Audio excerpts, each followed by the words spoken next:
ఉమ్మడి చిత్తూరు జిల్లా ఆవులాంపల్లి గ్రామ రైతు మల్లికార్జున గారు మన 12 రోజుల క్రితము టమోటా నాటారు. తేమ శాతం ఎందుకన్నా ఇంతగా ఎక్కువ వదిలారు?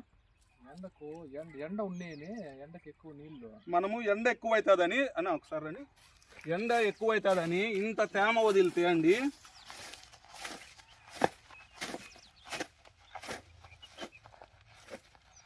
చూడండి, అడుగున్నర లోతులో కూడా తేమ ఎక్కువ వదలడం వలన ఈ ఊసు రోగం, వేరుకుళ్ళు రోగం వచ్చినాయి.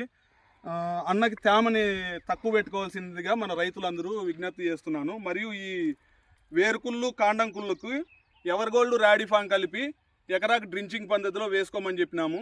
మనం రేపు డ్రించింగ్ చేసిన తర్వాత మరి ఒక 15 రోజుల తర్వాత విజిట్ చేద్దాం తోటని. రైతులందరూ వేసవికాలం అని చెప్పేసి ఎక్కువ తేమేం పెట్టుకోవాల్సిన అవసరం లేదు. ఎకరాకు ఒక అర్ధ గంట అయితే నీళ్లు సరిపోతాయి, 1.5-2 ఇంచులు వచ్చే నీళ్లు. కాబట్టి వాటర్ చూసుకొని పెట్టుకోండి. ఎండలు ఉన్నాయని అధికంగా అవసరం లేదండి. నమస్కారం.